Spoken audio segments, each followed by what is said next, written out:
Hello, great people. Welcome to the Hair Metal Revolution, where we're taking the music back and we're giving it the respect that it deserves. And we're also giving respect to 80s movies. Because you know this channel, we talk 70s music, 80s music, and some 90s music. Not all, but a few. But, we're just more than just a music channel. We're talking about the movies that were in that time, during that time. And we're going to talk about my top five horror picks and my brother who's famous. It's called Doctor Wu is going to be joining us and giving us his top five.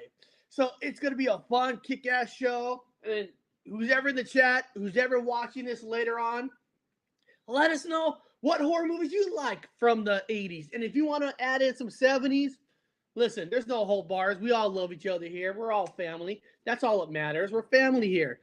So we're going to be talking about some horror movies, having some fun. It is on, baby. Welcome to Hair Metal Revolution. And guys, I don't have my intro ready. That is a hair metal mistake. Here we go. It must have been the 90s grudge that's trying to take away my intro. But here we go.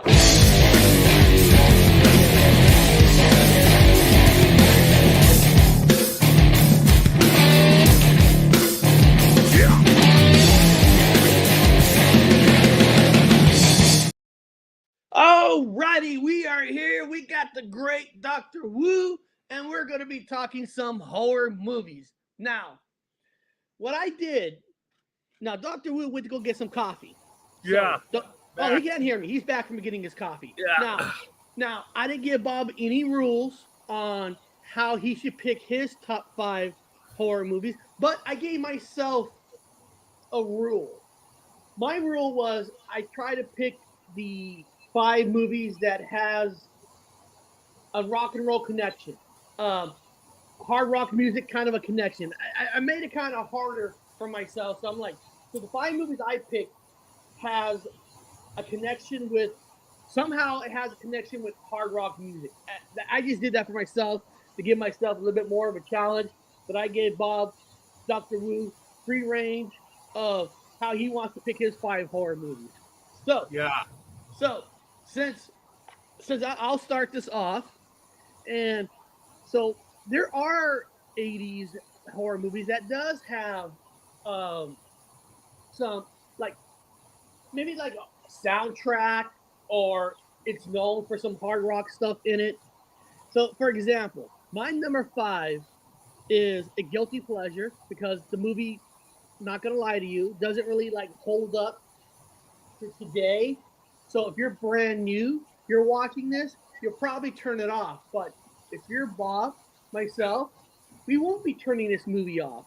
No. The number five horror movie is, let me get my share screen ready so I can go walking it over there, is Maximum Overdrive. Now, how is there hard rock connection? Well, this movie soundtrack is basically all AC/DC. Fuck yeah, it is. So in this horror movie, Emilio Estevez, which I love, which a lot of people didn't know this is actually Stephen King's first movie he ever directed. Of course, he wrote a lot of movies. Of course, we know that book, but he directed it.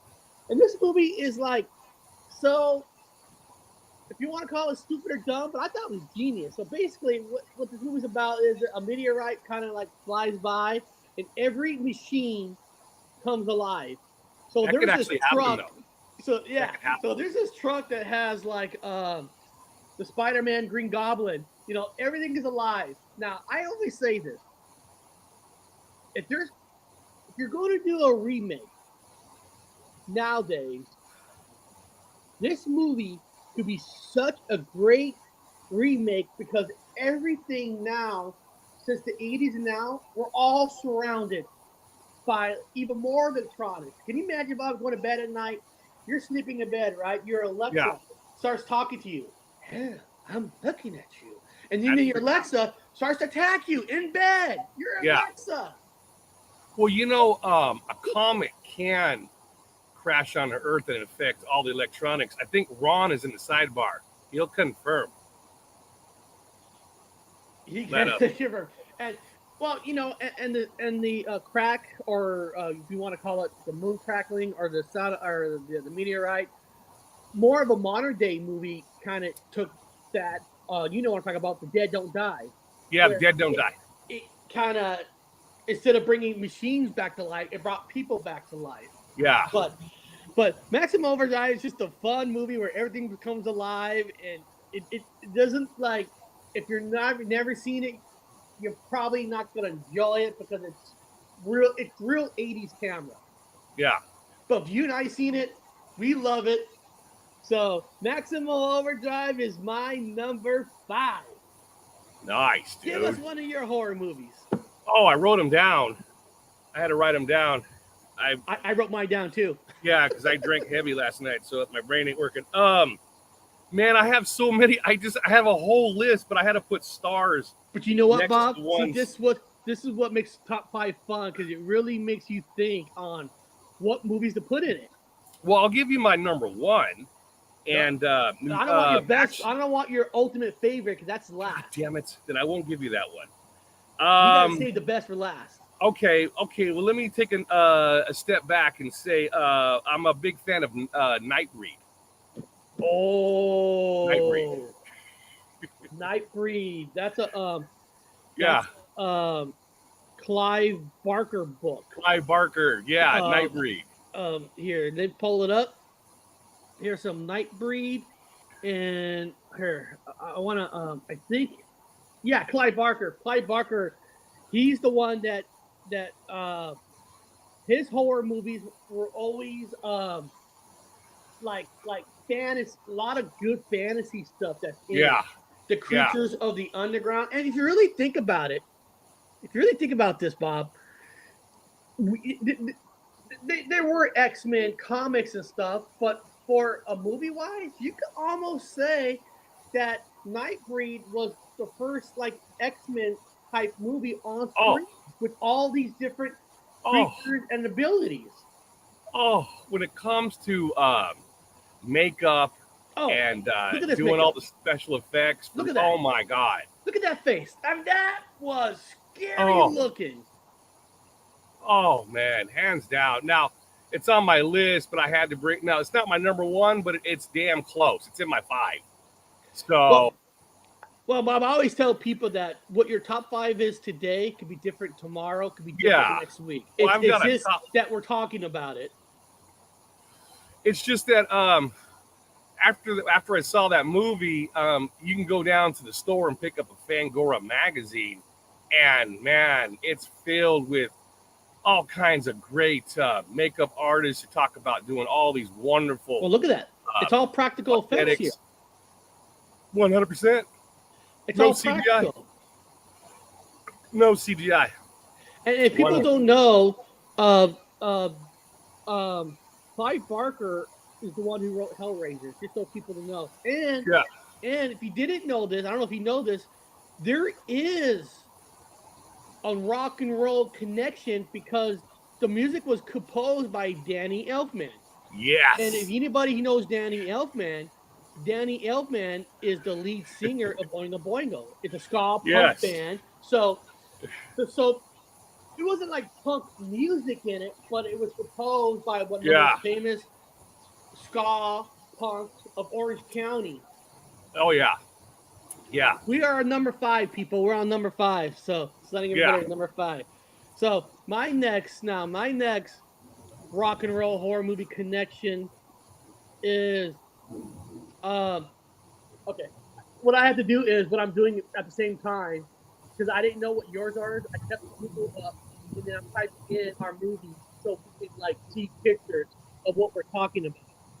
So my number 5. Oh, before I say it, in the 90s we have one of the first major anti-hero type movies called The Crow, which you could say that in the 70s you had that famous Clint Eastwood movie, High Plains Drifter, where he was the dead that came back to life to take revenge.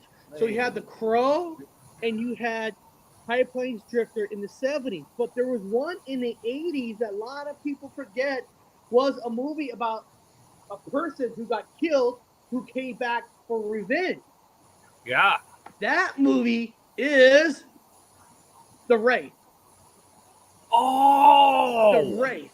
So and how is there a rock and roll connection? The whole soundtrack is heavy metal music.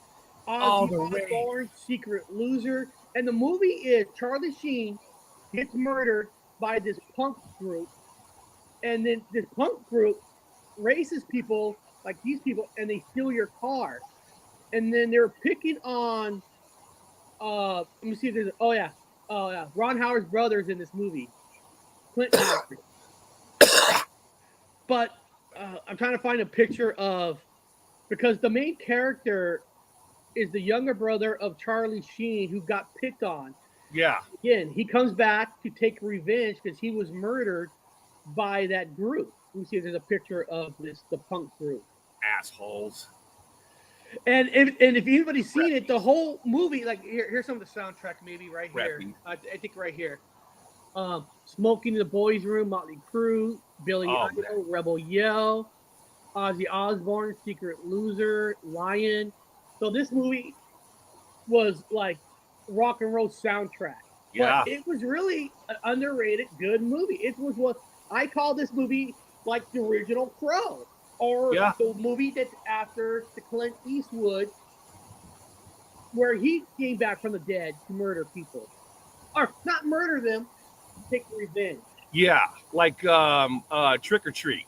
Remember the? Oh, we can't talk about that one because that's later on.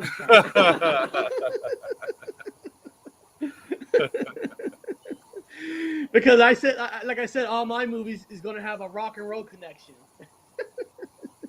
Yeah. But beyond that, give us another one. I'm going to type it in. Whatever you're going to say, I'm going to type it in.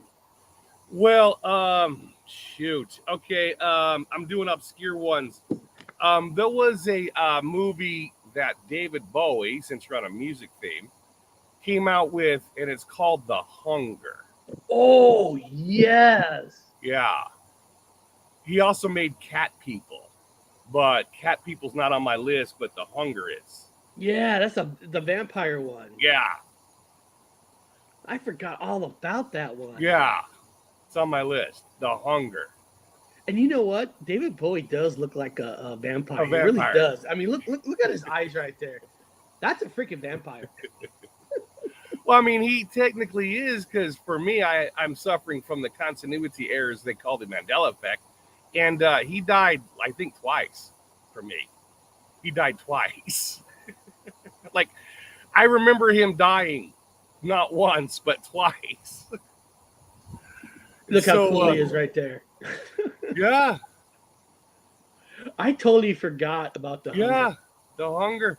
Wow. That's one of those that I got to, like, rewatch. Yeah. I mean, nobody ever thinks about it. Also, again, it's not on my list. He also made The Cat People, which has a really good song. I mean, the movie I didn't care for. A movie called, I know there's a movie called Cats. The Cat People. Try it. People. David Bowie. Am I getting it right? Yeah. There's an original one. I know there's an original. And maybe he just did the song for it. Yeah. God, Cat People. I'm trying to remember the Cat. Well, I mean, it's not good. That's why you wouldn't watched it. I'm just bringing it up. I'm just bringing it up because we're talking about David Bowie. That's funny. It's not good. Yeah. Yeah. So I like that. My other one is The Hunger. All right, here we go to my number 3. And now, okay, people. Like I said, I chose these with the rock and roll connection because this movie is in a series. And a lot of people are going to say, no, Eric, the first one's the best. Listen, I had to find a rock and roll connection to these movies. It is a rock and roll channel in a way. But I don't want to get that. I didn't want to put that pressure on Bob. But the movie I'm talking about is not Nightmare on Elm Street, the first one, which that is the darkest and best one. I'm talking about Nightmare on Elm Street Part 3. And if you guys Oh. remember the Nightmare on Elm Street, Nightmare on Elm Street 3, the connection is they had a famous song in it that uh what's that? Wes Craven. Wes Craven. Wes Craven got the band Dokken to do the Doc. song Dream Warriors. Dokken. And that was Dokken's biggest song, and all thanks to Nightmare on Elm Street. Let me see, Nightmare on Elm Street 3. Let me type in Dokken. Maybe there's a whole picture of Dokken in there. There we go. There's a big picture of Dokken with Freddy Krueger. But, Oh yeah. But Nightmare on Elm Street 3 was cool because not just because the song Dokken was in it. That's the one that had Arquette. Yeah. Arquette was in it, and that's the one where they all went to the Looney Tune place. And Yeah. that's when they decided to make Freddy a little bit more comedy, I guess, a little bit more, because the first one he was dark, and the second one was where he was trying to get into the real world. And then the third one, they kind of just said, "Fuck it, let's just go crazy with Freddy." And the third one, the first one's my favorite, but the third one is my second favorite. But the third one does have the rock and roll connection. Dream Warriors, Nightmare on Elm Street 3, Wes Craven. Which we talked about this before, Bob, on other channels, that Wes Craven did base it on stories from other countries that make claims of people dying in their dreams. Died in their dreams. Yeah, I've died many times in my dreams. Hellraiser was better than what? I want to know. last night. Hellraiser was better than what movie? Oh, that's just Danny Staten. It don't count. That's a man nerd. Now, Danny, I did not put American Werewolf in London in my top 5 because that's a given that movie is one of the best movies ever. But, I wrote it down. But I did. Oh, you did? Yeah, I got American Werewolf in London. There is a major rock and roll connection with this movie because in American Werewolf in London had the best werewolf transformation you ever saw. And people in the chat, what song did he transform the wolf into? Oh yeah. Come on, somebody. Come on, somebody. I know it. There's 8 of you here. There's 8 of you. One of you has to know. And while I do that, I'm going to type in American Werewolf in London. Not the one in Paris. That one's stupid. Oh, here we go. Let me show you guys.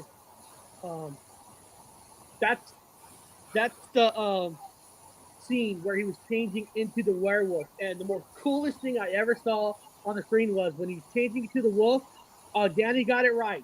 Creedence Clearwater Revival. Yeah. Bad Blue Moon. I saw you standing alone. That is like the ultimate song. Without a dream in your heart. Well, I remember CCR had their song. Was it Magic Midnight? That was in Twilight Zone movie. What's it called? Midnight Magic? Magic Midnight? I don't know. Come on, Danny, what was that song by CCR? Oh, I see a bad moon rising. Yeah, that's Bad Moon Rising. That was in American Werewolf in London. Yeah. CCR, Magic something. Magic. Fuck, what was that song? I can't even think of it. I thought it was. The Bad Moon Rising was Blue Moon. No, Blue Moon. Blue Moon was in. Blue Moon. Bob was singing that a little bit ago. That was in American Werewolf. Here, let me go to CCR Greatest Hit Volume 2. It's on that one. Greatest Hit Volume 2. Let me see this. Volume 2. See here. Oh God, Chronicles Volume. The Midnight Special. Oh, and the In the midnight movie, remember in the special. movie, Shine your light Twilight, on the two ambulance drivers, and the Twilight midnight is all moving, special. and they're singing the song, they're singing that song, the Midnight Special. Shine your ever loving light on me. So you give us another one, Bob. Give us another good horror movie. There's two fucking jets in the sky. Oh, I'm sorry. There's two jets in the sky. Give us another good horror movie. Okay. Let me see. I don't want to give away my favorite one. Going up. Oh, Killer Clowns from Outer Space. Oh, I'm gonna pull up pictures of that Killer Clown from Outer Space. Okay. I got the site up. This is the movie Bob's talking about, Killer Clown from Outer Space, and these were aliens that just happened to look like clowns. We're gonna go viral after this video. Everyone's gonna agree with us. No, dude, this was what year did that one come on, the 80s or 90s? I'm curious. What year did the Killer Clown come out? Killer Clown. What year? Oh, here we go. Oh, 1988. So it is an 80s movie. So that is definitely an 80s movie. That is such a fun movie. I mean, these guys. Does anybody not like? Does anybody not like Killer Clowns from Outer Space? That's a good one, Bob. That's a good one. It is a good one. This one, you know what? You can really do a hell of a good remake with this one too. Yeah. And you could go with any kind of direction you want. I mean, you can make it dark, because the only thing is they just look like clowns and they act like they're a carnival. Yeah. And then they capture people and they use you for food. Yeah. Because they're killer clowns from outer space. And that's what they do. They lure you in with their charming clownness, and then they kill you. They're basically, they're like me in a lot of ways. Yeah.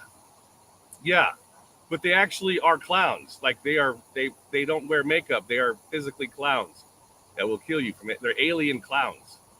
They must come from like a clown universe where everyone looks like clowns 24/7. Yep. Now we're gonna go to my number 2 movie. That again, there is a rock and roll heavy metal connection to, and the movie I'm talking about is Friday the 13th Part 6. And the heavy metal and the metal music connection is Alice Cooper sings the awesome song "He's Back, the Man Behind the Mask." Yes. Now, what was so awesome about Part 6 was, Part 6 is like my second favorite in the franchise, because this is the franchise that they said, you know what? If we're going to bring Jason back to life, let's have fun with it. Let's just have fun. Let's have Alice Cooper, he's back, the man behind the mask in it, and let's just go with it. I mean, like, it's like getting electricity hit and all that. Now, another thing that the reason this has a personal connection for myself and probably for you too, because they don't do this no more nowadays. You hardly ever see this anymore. I don't know. I don't even know if movie theaters even do this. What I'm about to say, they do nowadays. They used to, in the 80s, they did a lot of midnight shows. Yeah. And they did Friday the 13th Part 6 at a midnight show. I remember. Went. And the thing is, you didn't have to go see Friday the 13th Part 6. They had like Friday the 13th Part 1, Part 2, Part 3, and 4, and 5, and all the other screens. So you can watch any one you want. But what was so cool about the night was everybody was dressed up like Jason. It was like Halloween during the summer. Yeah. and everybody would go in wearing their masks. Everybody would have masks, and like they'd wear their Jason Voorhees mask in the movie theater. You really don't see that no more. I think the only time they might do a midnight, it's always just with the Rocky Horror Picture Show. Which I used to go see the Rocky Horror Picture Show, but I went there to get laid. Yeah. And any guy that went to go see the Rocky Horror Picture Show at midnight was there to get laid. And one of the dreams that you said, and I said, like, if we ever somehow, if Bill Gates ever decided to give us money, he should. But we would open up a movie theater and do midnight shows again. We would do nothing. We'd do midnight shows and all kinds of fun shows. See, midnight at Saturday the theater in Anderson, South Carolina shows Rocky Horror Show. That's what I'm saying. They only do Rocky Horror Show. I don't know why people don't do like events anymore. Horror movies is such a cool event to do. Everybody there to dress up. I bet you Danny Staten is one of the guys that threw rice at the wedding on the Rocky Horror Picture Show. Yeah. I bet you Danny Staten wore probably a outfit like he probably wore a lingerie outfit and threw rice. Yeah, but did he play the man or woman? We don't know. I don't know. He was dressed as transsexual. It was the first transsexual doctor live screen at midnight. Yep. Rocky Horror Picture Show. Well, that was my number 2. So, Bob, there's 2 more left for you. Just say your second to your last. Yeah, I'm saving my favorite one for last. Let me just say, God, I'm okay. You know what? I'm gonna have to say, it is a horror. It's no monsters involved, but The Hitcher. Oh, The Hitcher. Okay. The Hitcher. Now, The Hitcher. Let me type in 1986 because there was a remake. There was a remake. Yeah, it wasn't remake good. It wasn't like the original. But, no. But the thing is about The Hitcher, what made this scary was there it is. Rutger Hauer, where Rutger Hauer. He was just like he wasn't scared. He was nothing. He had like one motion. And psychopath. He was a true psychopath. He was like you could shoot him. He's you ever hear like people like they could get up after they've been shot because they're so insane. Yeah. That's Rutger Hauer in that movie. Like he was so insane that you had to like run him over like 5 times if you really wanted to kill him. Yeah, he's the quintessential psychopath. Oh, I remember that scene right there. And he was in that truck. Yeah. And I'm gonna tell everybody right now, if you ever look up clip of The Hitcher on YouTube, type in like The Hitcher, the diner scene. I mean, the scene where he was talking to that kid at that table, like showing that finger, that cut finger, and just. I mean that scene where he's just talking to this madman psychopath. Yeah. To me, was like I'm gonna be honest. It was an Oscar type speech. Yeah, it was one of the best ever in cinema. He was just killing families. The diner scene. Children. Everyone. Was an Oscar moment scene. That conversation that they had. Yeah. He was a hitchhiker, killing everybody. They picked him up, and everybody except he was the only one to get away. He somehow managed to throw him out of the vehicle, and so Rutger Hauer liked that, so he kept pursuing him. Yes, because you're right. He was pretending with him something in the car, and then he opened the door and threw him out. And and of course, Rutger Hauer loved the person. He loved him for doing that. So instead of just killing him, he would torture him, drive behind him. It was like, I like this kid. We're gonna have fun now. Yeah. God. If you want, and I guess the rock and roll connection there is Rutger Hauer was pure rock in this movie. Yeah. Oh my God, what a great movie! I mean, you can watch it now. Oh. And it's like you watch. Carries over. Yeah. No, that movie is carries over. Here we go. Yes. I'm getting down to my final one. Now, of course, I think it's already obvious because Bob mentioned it earlier. if I'm going to pick a movie that's going to be representing rock and roll, it's 1986 Trick or Treat. I figured you'd pick that. I mean, you can't get more rock and roll than this movie. Basically, it's metalhead, and he comes back through record, bring him back. Sorry, it's a big jet. To take revenge on everybody that has done art to him. And you know, if you really truly think about it, if you really want to break this down, you know, everybody. I'm not gonna make no light of mental health, but if you really think about it, this movie was one of the first movies that really dealt with mental health, because the main reason why he wanted to get revenge and the kid Ragman wanted to get revenge because they were picked on. Yeah. And psychologically, it messed them up in life. Yeah. Because they were put down by the people. They were put down by teachers, the peers, people you're supposed to trust.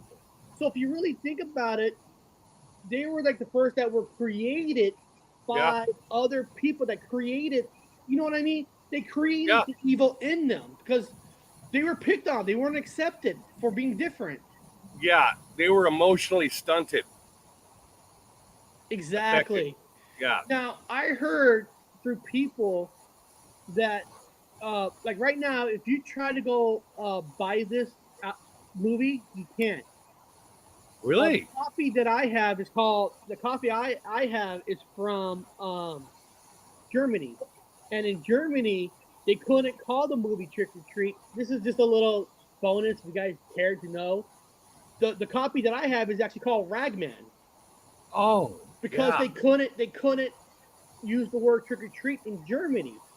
But there was an announcement that sometime later this year, probably right before Halloween, that you're bringing this back out on a 4K transfer. Oh, cool. On a 4K resolution. Now, does that mean they're going to add extra stuff in it? I don't know. Oh, I want to see that. But I just think it's cool because they're finally re-releasing it where people can get it. That's why I think I'm not sure. Now I own the copy, but I think you can watch it for free on YouTube. I'm not sure. Oh, cool. But you can't find this movie anywhere because there's no I don't know how the rights work, but you can't find this nowhere. You can't watch it on a streaming service. Oh. Unless you got my copy here that's called Ragman.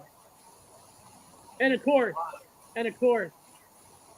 Ozzy Osbourne had the ultimate extra guest appearance scene you could have in a movie where Ozzy played the total opposite of himself, where he played a minister against the music. I mean, it was just perfect. Yeah, that's right. Ozzy was in it. Yeah, absolutely. Yeah. Now, and the band that performed the music, wasn't it Fastway? Fastway did the whole set. The whole soundtrack is all Fastway. Here's another inner thing in case nobody knows. Now, Gene Simmons is also in it. Gene Simmons plays a DJ. Now, when they so here's Ozzy and here's Gene Simmons playing the DJ. Now, they wanted Gene Simmons to play Sammy Kerr, the evil guy. They wanted him. But Gene, being smart, and just said, listen, that'd be too freaking obvious. Come on, I was in makeup. I'm a demon. So he actually played the DJ, and what they did was the guy who plays Sammy Kerr came off of a dancing show called the Gold. Remember, there's a dancing show back in the 80s, the Golden Golden Dancers. Ah, yeah. So they got a dancer. They got a dancer to play Sammy Kerr. Which his part was just to look like a rock star and kill people. So they didn't. But you know what? I respect Gene for saying, yeah, that's just too obvious. Me, solid bad gold. guy. Solid gold. Solid gold. Solid gold dancers. Solid gold. Thank you. Yeah, Andy got it. He was Let me type it in. Sammy Yeah. Kerr, Solid Gold Dancer. Solid Gold Dancer. Sammy Kerr, Solid Gold Dancer. I'm just curious. That's solid gold, but is there a picture of the guy who? Yeah, they did. They actually used a solid gold dancer. So that's a cool little. That's just a, I just thought that was a cool little extra for people. He's a solid gold dancer. So Bob, what's your number one horror movie? The era. It's funny you should ask that question. I wrote it down. And it goes by two names. It was brought out in the theaters under two different names. In fact, this movie was banned in many, many countries. Ooh. Yeah. It's my number one. You remember it probably as Dead Alive, or the other name was Brain Dead. And it was based out of New Zealand. And this guy kills zombies with a lawnmower. It's Dead Alive, under Dead Alive or Brain Dead. It actually came out in 1992. So it breaks the 80s. I mean, it was technically filmed in the 80s, but it didn't come out to 90. Well, I told everybody in the beginning that we talked 70s, 80s, and some 90s. I mean, because my first number 5 was a 1990 movie. So, Yeah. Oh, there it is. There it is. Dead Alive. Yes, now I remember. That famous poster with the monster on the inside. Yes. Yeah. And here it is. You're right. Brain Dead right here. So it's called Dead or Alive or Brain Dead. I wonder. Yes. I have to look that up on why they had two different names. I wonder if it was the same reason because you said, like, what country this movie was from? New Zealand. I wonder it's because New Zealand, kind of like Trick or Treat in Germany, they couldn't call it Trick or Treat, so they had to call it Ragaman. Yeah, it was because it was banned in so many countries. It was banned all over the place. In fact, the famous director who did it, his name, remember Peter Jackson, which was famous for what movies? Oh, Peter Jackson did the King Kong, Lord of the Rings. Yep. So Peter Jackson had like a $3 million budget, probably the highest. You're right, Peter. I didn't even realize that Peter Jackson made it. It's Dead Alive or Brain Dead out of New Zealand, and he kills a lot of people. Well, he's a good guy, except there was a rat monkey that infected everyone with the virus. It turned them into zombies. So he had a party. And he killed a lot of people. It was a lot of gore and great special effects. And he did it with the lawnmower. Hold on a second. A lot of people forget that, Peter Jackson came from the horror era, and why that's important because people like Peter Jackson and some of these directors, with horror movies, they kind of learned how to make something look real with less money. Yeah. With practical, they really had to, like American Werewolf. Like here's the difference, people in the chat. Watch American Werewolf in London, practical. Then go watch American Werewolf in Paris, which is CGI, and it costed more money. And you watch both those movies. The movie that looks more real is one that's practical. Yeah. So these directors who started with movies doing practical, even though they might dive into CGI, like Lord of the Rings, which was 70% CGI, but he knew how to make movies look real because of these horror movies. Yeah, and Dead Alive was a precursor to Lord of the Rings. Yeah. Lord of the Rings. Nobody really talks about his remake of King Kong movie, with that black in it, where they go to the island. I mean, that was really good. That was good. I was looking at the chat, and I saw some good names of movies. They're saying the Lawnmower Man. That is a Lawnmower Man. That was a good move. That's the movie where the guy had a challenge in life, and they kept shooting him up, and they they put that eye thing on him, and they made him smarter Yeah. to the part where it was like the first internet kind of base thing where he kind of like vanishes into where Yeah. He yeah. become, yeah, he becomes he was basically he was like this. Here, I'll show you my thumbnail. He was like this guy. Hello. Okay. I am Superman or I'm Batman, and he became really, really smart. Yeah. So I'm just seeing if anybody put any other movies in the chat that they like. Any other movies, guys? You guys like in the chat? This is your guys' time right now before we end the show. Tell us. Oh, Danielle said she likes Brain Dead. Brain Dead. Brain Dead, and I mean 80s and 70s and 90s. There's a lot of great movies. I mean, if you want to go with the rock and roll connection, you had that Wes Craven Shocker, where the guy died with execution, and like rock music comes on, and he pops on people's radios and kills people. Yeah. You know. So, anybody else in the chat got a movie you want us to look up real quick? Is your chance. Let us know right now. I have a special love for The Howling, the Howling 2. It's a horrible movie, but has great music and couple other things like in it in your window. Huh. I remember The Howling 1, of course. And of course, there's the theory that the werewolf transformation is supposed to be a real werewolf. Whatever. Wow. People say that, but I mean, I'm not doing conspiracy, but I don't remember. I don't know. I can't remember Howling 2. Oh, the Lost Boys.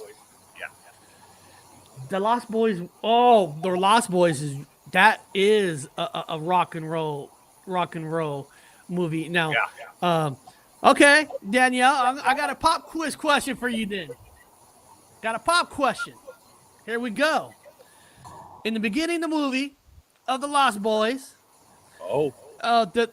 there's a famous song that they use by the Doors that wasn't sung by the Doors. Another band sung it. I'm talking about the song "People Are Strange." Oh, somebody's gonna look it up on YouTube. And when you're a stranger. Who did the remake? Oh, I better double check myself just in case I'm wrong. But I know. See. People are strange when you're a stranger. From the quick. Yeah, I can't remember the lyrics.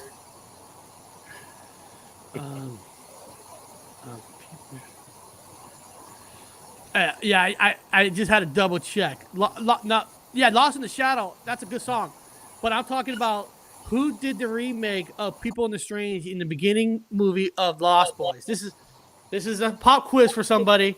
Pop quiz. Don't cheat. You think anybody's gonna get it, Bob? You think anybody's gonna get it? I don't think they will. Echo and the Bunnymen. Echo and the Bunnymen. Yes. And Echo the Bunnymen's version is actually not a bad version. It's actually a pretty decent remake. Yeah. Echo and the Bunnymen. So I just thought that that's his little quiz. But first of all, I want to thank everybody for joining Hair Metal Revolution. We're gonna this channel we're it is going to be a lot of music, but we're going to be also talking about a lot of 70s, 80s, and 90s movies too. This theme was horror movies. So, Bob, we come back next week of a top 5 70s, 80s, 90s. What should we do it on? Should we do it on action, drama, thriller? God. Maybe independent? Movies that's considered being done by independent. Yeah. Like that's a great research. Yeah. Like, what was it, the Centipede or the the Centipede when they're all connected? The most grossest. That is awesome. That's awesome. So again, I want to thank everybody for showing up today. This was fun. This is just having a good time. And then beyond that, guys, we're going to end this show. I want to thank our guest, Dr. Wu, for bringing us his top 5. And a lot of it did have a rock and roll connection. Mm-hmm. So beyond that, we'll see you guys next time.